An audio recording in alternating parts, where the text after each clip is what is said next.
Hey, welcome to the New Voting Project. My name is Kanal, your host, and today we are very happy to have Jennifer Esteen on our show. She's a registered nurse, a union organizer, and now a front runner candidate for state assembly in Assembly District 20 in California. Recently, her opponent and the former incumbent for the seat bowed out of the race, so things are looking pretty positive. But hopefully this conversation will shed light more on the issues that are facing this district and more about the candidate Jennifer herself. Thank you so much for taking the time to be here with us today. I do appreciate it. I can understand you're very busy as a candidate, so your time is very valuable. Thank you. Well, thank you so much for having me on the show. And yeah, it's been thrilling to be in this campaign since July of 2021 while there was an incumbent. Right. And just excited to know that his 10 years of service will be honored, that he's announced his retirement, and that now there's space for somebody like me who's, a gay Black woman, working person, registered nurse, so that I can make history when I win. I'll be the first Black, gay, openly gay person ever elected to the California state legislature and the first Black Jew. And Wow. that is, it's like visibility, representation, it's all those things. But also being a nurse is really key to why I'm running because we don't have any nurses serving in the state legislature. And I'm hoping to bring a caring and health focus, especially while we're still dealing with COVID. People keep talking about after COVID, what comes next. Frankly, COVID is here, and we have to have a society that can weather the storm of a public health crisis. Yeah. That sounds pretty good, not gonna lie. Public health crisis, especially with Omicron and everything going up. Please go get boosted. Uh, Took and my oldest son yesterday to get his. I got mine. exactly. But before we get into the issues, let's talk about your background. Kind of guide us through how you got to this stage. Why you're running, how you became a nurse, and how that ties into all of this, and basically your story as a candidate.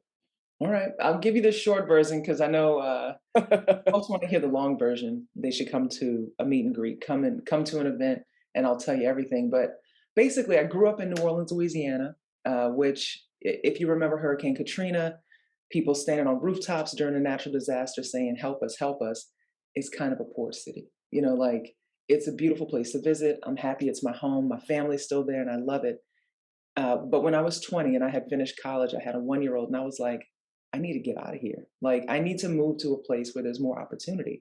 And here we are, California, the Golden State, right? It's like the state of all dreams, for me at least. And so found my way to California, took like a road trip with my 1 year old, and we hit the road 7 long days, made it to the East Bay. And a few years went by, I got divorced, had another kid, and then the economic crisis happened in '07, '08. I don't know if you remember that, Kunal. It was like for people who were young, they were like, you will never move out of your parents' home. You're gonna live in a basement. Like the economy tanked worldwide. And it drove me to become a nurse because I was facing economic hardship. Like we were on the brink of being unhoused. And fortunately, I was able to become a nurse in a 1 year accelerated program at Samuel Merritt University. Go Samuel Merritt. Right. And got a job at San Francisco General Hospital working in the psychiatric emergency room. Wow, that's Was an intense place. that's Yeah, intense. Yeah. intense. Gave me all so much knowledge about working with people who are precariously housed or unhoused, folks in crisis, the state of our behavioral health system. Um, and after 5 years, I moved into the transitions division, working with folks in the community, and found out that some of my clients were being evicted in order to fast track the opening of a homeless shelter. And I was like, the budget in this city, I worked in San Francisco, the budget was $12 billion at the time. And I was like, a budget that large should be able to accommodate housing for folks who have severe and persistent mental illness and a homeless shelter. Like, why are we trading those? And this was the moment where I was the most grateful for my union representation because I was able to speak out, kind of blew the whistle on some things. And within 3 months, we not only protected and funded and kept fully staffed my clients' homes, but we were able to get legislation. The Board of Supervisors said We hear what you're saying, Jennifer. They listen to me and my clients, which was beautiful. And that was the moment where I was like, whoa, organizing works. And my union, SEIU 1021, was like, guess what, Jennifer? You're our new vice president of organizing. And I was kind of like, but I'm a nurse. I'm supposed to advocate, right? And they were like, but it's bigger than that because advocacy is one thing. Organizing builds advocacy in the community and with the community. And that's kind of where I am today with this campaign. It's like people are able to build power when we all come together. I didn't know it coming from a right to work state. I didn't even think being a union was a good thing. I didn't think it was for me. And now I'm like, everybody needs a union. Everybody deserves to have a voice on the job, to be able to speak up when they see injustice, and be protected and safe when they do it. So that's kind of the short story to the journey. Yeah. No. And that makes a lot of sense. You're bringing a lot of those community values to your current seat, which I think, I think the theme is of representation. It makes a lot of sense. I would love to have more union organizers run for office. Might be the best thing. Uh, Indeed. yeah. And now let's get into your campaign. Tell me more about the values, the policy objectives. In California, we're looking at housing, we're looking at environmental justice, we're looking at traffic congestion. All of these, we're looking at healthcare with AB, I believe, 1400, Mhm. CalCare. So talk about your stances on some of these issues, especially during a pandemic, a public health crisis, Yeah. and what we're going to face post 2021. I can't believe it's 2022 already. Like what? Days away. Yeah. So my campaign is founded on three tenets. It's about housing, it's about healthcare, and it's about justice. Hard to see my fingers in the screen. Um, housing is a big need. As I stated before, I worked with folks who were marginally housed or unhoused. Um, fought for resources so that we didn't close one down to open one up.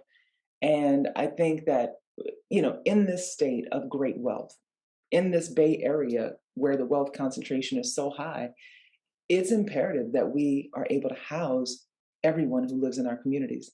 And there's so many vacancies right now today that every single homeless person could be housed if we didn't have those vacancies. So one novel idea is like, what if we make vacancies so expensive that it's cheaper to house people? And I think in order to implement something like that, you need a vacancy. You need to have a state database of all rental units. I don't think that's hard to come up with. This is the home of Silicon Valley, the home of innovation. We can come up with computer systems to track all sorts of things. Um, so that's one way. Another thing that I believe in is that we need mixed income housing units, and I think that some of those housing units should be developed with governmental subsidies. So that would be kind of like social housing, but it also would create communities where folks of different income levels live all together.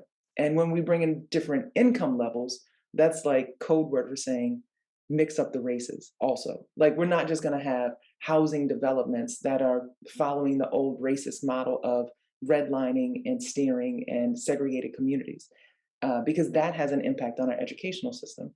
So, if we have mixed income, it's like you can have a teacher living next to a doctor, living next to someone who works for BART, or living, a waiter or a barista, and even potentially someone who previously was unhoused or formerly incarcerated. They can all live in one community. Folks can break down barriers. I mean, maybe it's a little Pollyanna ish, but I think that's actually what real life looks like. Everybody lives everywhere.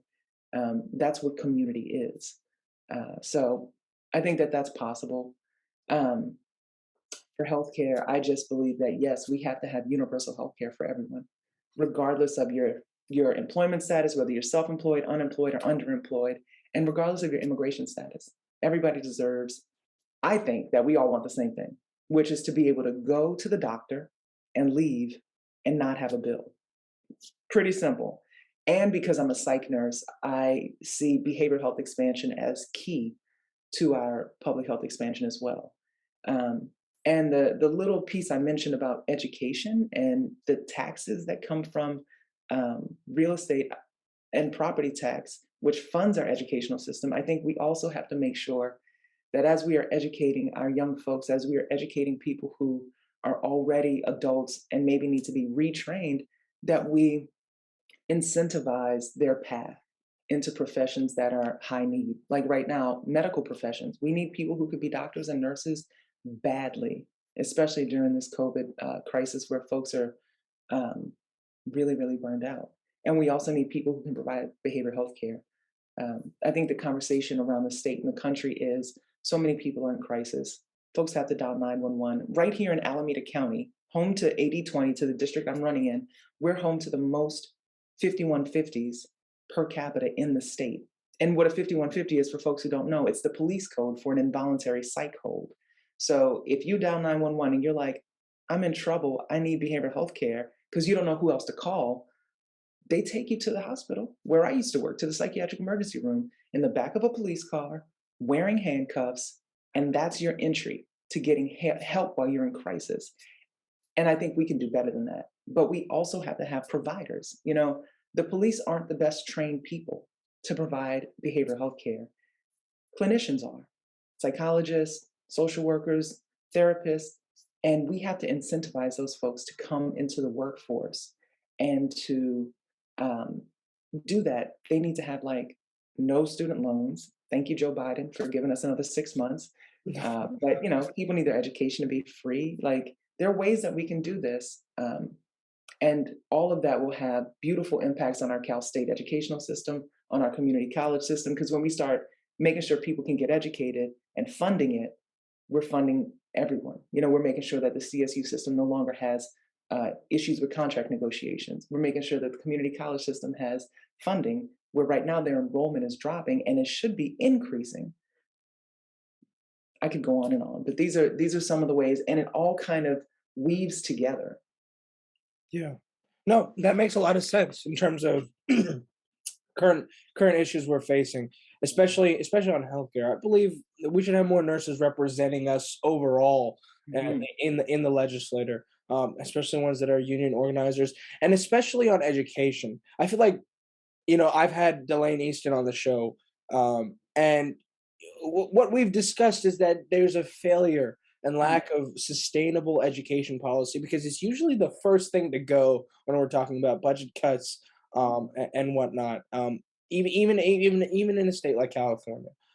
So I believe education is a high priority. It affects my generation the most. Having a solid education going in, maybe vocational training opportunities. Right, I think those need to be at the forefront of the discussion because I don't think they ever are. Right. Uh, but needless to say, we do have to deal with the public health crisis right now. Yeah, Right. make vaccinations more clear, make rapid testing more available. Right. Those are all things we should be focusing on as we speak. Uh, but yeah, no, those sound like hefty goals, especially to accomplish in a very moderate legislator. I'm not gonna lie, it's a tough battle. How are you prepared to deal with that? Because progressive legislators have told me themselves it's really difficult to get anything accomplished. Right. Right. That's so sad to hear because Yeah. we have a Democratic supermajority Right. in our assembly and Senate, and we have a Democratic governor.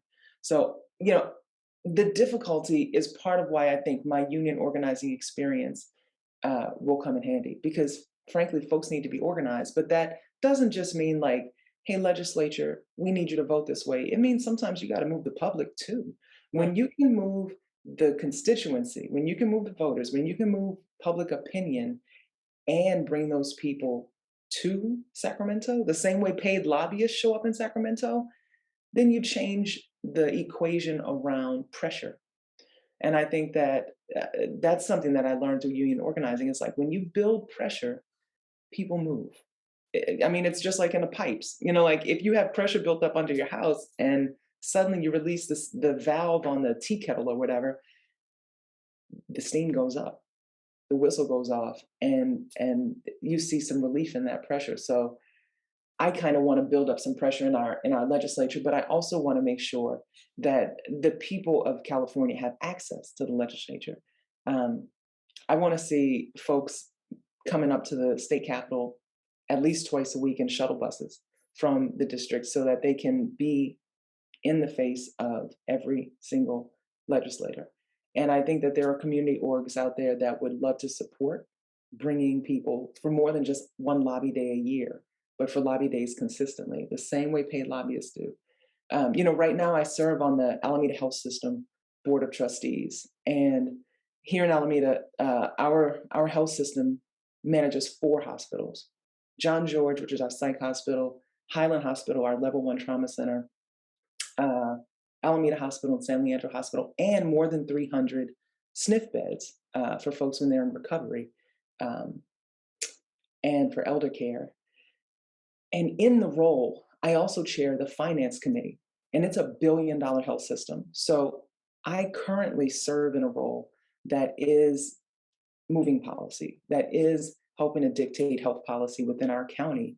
And I think that the experiences that I've gained doing that, while at the same time serving as vice president of organizing for more than 3,500 of the staff that work for the health system, um, I think I've demonstrated an ability to kind of toe a fine line of organizing while serving in this very important role. And it's similar to what I'll do when I get to Sacramento. Um, I'll just say that we've had victories at SEIU 10 to 1 Right. and brought in 293 brand new members to our union, and they are employed at the Alameda Health System. Well, So, literally doing both jobs at the same time, representing working people, growing the labor movement, and representing the health system without crossing ethical boundaries, like always maintaining, but doing the work of representing working people and doing the work of representing the health system. Um, I don't know how many people can say that they have that kind of experience uh, where you every single day I show up and I do the work, and I will do that in Sacramento. yeah. No, I have no doubt that you won't. And I think it makes a lot of sense. I would just say tread carefully. Sacramento's a beast of its own. It moves way beyond Alameda County and community politics. And you might be joined by several other members. I know Matt Haney is running up Mhm. in San Francisco. So That's so right. maybe it's gonna feed the movement that's already there. It's already existing. And let's see how these new lines turn out. I know we were talking about that before the interview, but no, I'm excited to see what we can accomplish in 2022 and beyond with our legislation. But I want to circle back. The premise of this show is to kind of discuss the state of voting in the United States, voting rights, which actually I believe has to do with everything, but for your purposes has to do with an election, right? It's very important to vote in any election. Some people only vote in presidential elections. So others stick to communities. Some people just don't vote at all, right? Um, and so I want to ask, what's your pitch to those voters that are going to be watching and receiving this message um, that need to vote in this election? What would you urge upon? Because it's an off year. It's not a presidential cycle. It's a primary. So tell the voters as if I am a voter, because technically I am a voter. You are a voter, and you're in this district. Is that right? That's right. All right. Well, what I would say is one of the first things that I'd like to do is ask a lot of questions about what people really care about, because maybe behavioral health care is not your bag, or maybe it's like it's not about expanding healthcare and building housing, but it's something else that you care about, like the potholes on the street or the street lights, or something else we can address. So honestly, I want to ask every voter what's important to them, and for the people that I can't talk to, then I want to appeal to the things that are happening globally in our world. So, like, how do we protect our community from this hazard that is COVID, this healthcare crisis? As a registered nurse, it's my duty to save lives every single day. And that's the work that I intend to do as a policymaker, is to implement policy and an agenda that will save lives and will care for our community. Um, I think I stand apart because of my work in the Alameda Health System. I stand apart because I am a registered nurse. Uh, for the last, I don't know, 25 years, nurses have been the most trusted profession. And I think that is for good reason. I think that we engender trust. We do work when people come into the hospital, the first person and the last person that they usually are touched by is a registered nurse. And it's that kind of care that I'll bring to the work every single day. Um, and also, you know, the work that I do as an organizer is that of helping to move people, helping people to dig in and and do the work that they find to be important. So for you, Kanal, I want to know, what is it that you care about most in this world? Sure. I care about a lot of things. Let's say specific to Dublin, right? Okay. Let's stay local. Affordable housing. Okay. It's one of the most prominent issues that divides progressives. It divides, me and my neighbor potentially, right? Right. Um, so that's what I'm worried about the most in a growing and industrious city like Dublin. Right. That's beautiful. So if you care about affordable housing, and I want to make sure that we can build housing, but also keep housing affordable, then I think that that's also what I want to engage you about. I want to engage with you about. I feel like this is kind of like an organizing conversation, but I'm not trying to convince you of anything, though that is kind of what you asked me to do. I think it's less about me convincing you and more about like tapping into your heart so that you can understand that we can get there together. So, I think like my ideas and policy around um, making vacancies so expensive that everyone can be housed. I think that maybe applies in Dublin, but I don't think you guys have a huge homelessness crisis the way we do in other cities. No, no, actually, separate from most of the other districts, the cities that inhabit the district, we struggle because we are often bought out by developers who Mhm. only build market rate housing, which partly Mhm. has to do with our city council representation. But Mhm. I think the state, I'm not much for too much state control, but I am for creating a balance of both market rate and affordable, and having the developer be the one that builds it and not the state. Yeah. So that's kind of the challenge we're facing. Less on homelessness, but more on balancing that not only with more infrastructure, fixing those potholes, building more public transit opportunity. Um, so that's kind of what we're facing on this side of the district.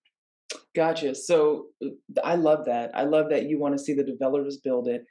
Being a union organizer, I have to say, I want to see that every single development is built with union labor. Right. And I think that what I hear from developers often is profit margin, profit margin. They want to make money and they feel like union labor is too expensive, sadly, because we know how expensive it is to live in the Bay Area. So, how are we asking people to come in and do this work if they can't also reside in the community? Are we bringing in workers from out of state? Because I hear that that happens sometimes.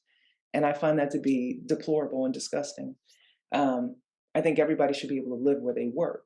And so, if we need to build housing that is affordable and preferably deeply affordable, so that somebody who is um, whatever, so that everybody can get housing, that's what I want to push for in Dublin and everywhere else. I do think that it could be beneficial if we had state subsidies. I don't necessarily want to do state subsidies that simply pad the profits of private developers, but I think that we also need to have, like SB 50, which was Scott Wiener's legislation last year, was all about increasing density, especially around transit corridors. The part that I wanted to see was affordability considerations. We have to have affordability considerations when we're building and when we're imagining development, Right. because without it, that's where we end up missing. So right now in Hayward, we're actually going to lose schools. There's a proposal from the school district to close 5 elementary schools and 2 middle schools. It's going to impact 18,000 students between like moving them around and all sorts of stuff. And the district wants to come up with a financial solution to sell the public land to real estate developers, to the highest bidder, for building market rate housing. And the sad part is that, in this area, it's going to increase gentrification in a certain way. In a suburb like Dublin, it already is kind of that, pretty much everything is a newish, within the last 30 or 40 years development. Right. But without regulation, without constraints, that say we have to consider affordability first, more than just 10%, more than just 15 or 20%. Like we have to make fully affordable developments.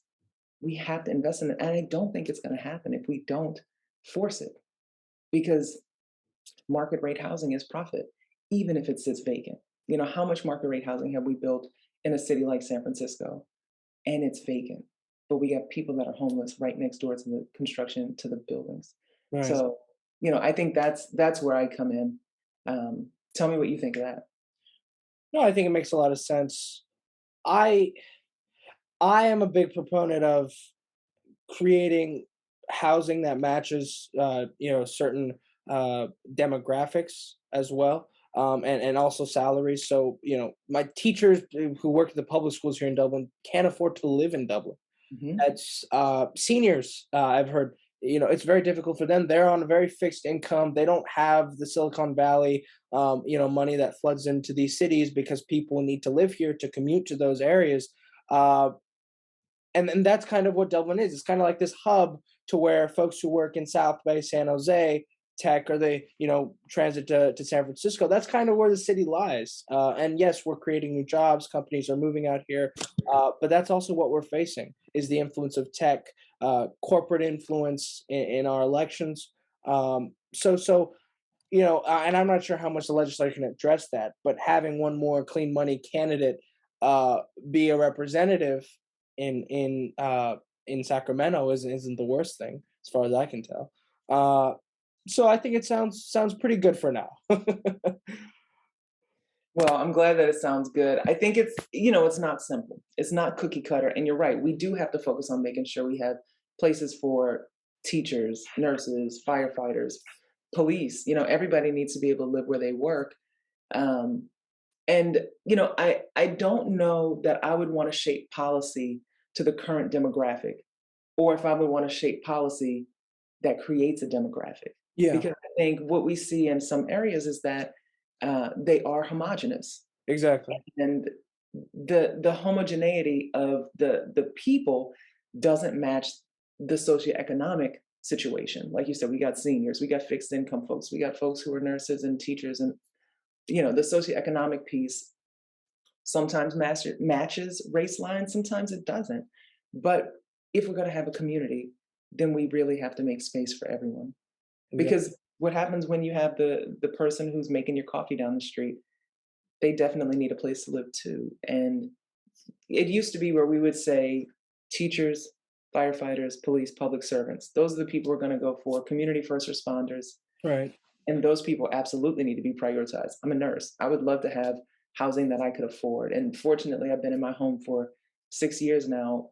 But it's like as time goes by and everything gets more expensive. I mean, we're looking at inflation that's 6% just this one year, but wages aren't going up 6%. Even for somebody with a union, we don't get raises like that. We can't keep up with the cost of inflation. We can't keep up with how fast housing is accelerated. So Right. what are we supposed to do? So, I think that we have to shape policy um, so that people can really have a fighting chance. Exactly. And I just want to close out with one final question, right? Of course, get out there and vote if you want to see these things happen. Right. And please vote in this election, even if it's not for Jennifer. I encourage you to vote, but if it is for Jennifer, that would also be great. Uh, and I more, think you should vote for me for yeah, sure. I think you, I think so Vote for me too. is a vote for your community. Exactly. And be involved, be engaged. I will link Jennifer's website below. Feel free to volunteer, also to show up to any house party or virtual house party events. I know you can learn a lot more when you're there and physically present, or even virtually. You get plugged into the network, and it can be pretty outstanding, especially when you feel you're making the difference, Mhm. which I think you as a union organizer just fits the epitome of that. You've seen it happen, so you know it can. Uh, but I just want to close out and ask, what is your advice, right, to next generation, Gen Z, folks like me, young, who are going to be voting, the future class of voters. We're going to be impacting our education policy, our affordable housing, and our climate and criminal justice systems. What would you say to them as we graduate and become that fleet of voters that's going to decide the next maybe 20 years. Yeah, vote like your life depends on it because your life does depend on it. You know, every drop of water we drink is impacted by policy about whether or not it's coming to us, going to Southern California, or being tainted with pollution. Every time you breathe, we're breathing air that is either contaminated or not. That's scripted by policy. Same thing about housing and whether or not you can afford to live in a one-bedroom apartment or a three-bedroom where you share a room and have six roommates. Like, in order to make sure that your life is the way you want it to be, it's more than just self-determination. We live in this American society where truly it seems as though individualism reigns. But I think that what we've come to understand with COVID is that we all have an impact on each other. We have to vote because our vote creates the leadership that we live within. And as you said, Kunal, you know that your city council is making decisions that impact whether or not you can afford housing today and tomorrow. So if you don't vote, if you don't run, if you don't get involved and engaged, things will be done to you. Personally, I prefer to be a doer. I prefer to be someone who can shape the world around me. And I have voted since I turned 18 when I think Bill Clinton was on the ballot, just to age myself a little bit. But the best thing you can do is start voting now and vote from the top of the ballot all the way down. Flip every page over, hit every box, because those elections mean a lot. And the more you vote, the more you'll get involved and understand how impactful it is. You know, we just had this huge recall that the governor had to fight for his life. And making sure that we didn't have our governor's mansion taken over by a Republican was crucial. Though we have a Democratic supermajority and a Democratic governor, people feel frustrated by whether or not we can pass progressive legislation. We know that if we have a Republican governor, all bets are off. The Republican governor is going to do executive action and ruin our state in a way that we just can't tolerate. And so it's like knowing the impact and the outcome that is possible. We saw what happened when 45 was in the White House. Right. Things were done to us. And we saw what happened when the election, when we needed a peaceful transition, people tried to overthrow the government. Voting is incredibly important, Exactly. matters. And so check me out on jenniferesteen.com. Hit up my socials, Esteen, the number 4CA, all across. You can find me at that at Twitter, Instagram, and Facebook, Esteen4CA. And, you know, check me out. I feel like this has been an exciting interview. Thank you so much for the time, Kunal. And I want to make sure that if you need to learn more, you can hit me up. Email me at info@jenniferesteen.com. I'm happy to engage, happy to talk more, and I'll come visit so we can have a real in-depth discussion about why voting matters and why you should vote for me. Exactly. Uh, and I think that's the perfect way to end it. Please go visit the website, reach out. Very friendly. I'm sure you're willing to have a conversation with anybody. Any questions, please do reach out. I'll link all that information below to make it a little bit simpler. But no, thank you so much for taking the time to almost Christmas. So I do appreciate it. And for your perspective, I think what you're doing is phenomenal. I do wish you the best in the rest of your campaign journey. And hopefully we'll have another registered nurse organizer representing us in the state assembly. Yeah. So thank you, and I wish you the best of luck. Thanks so much. Take care.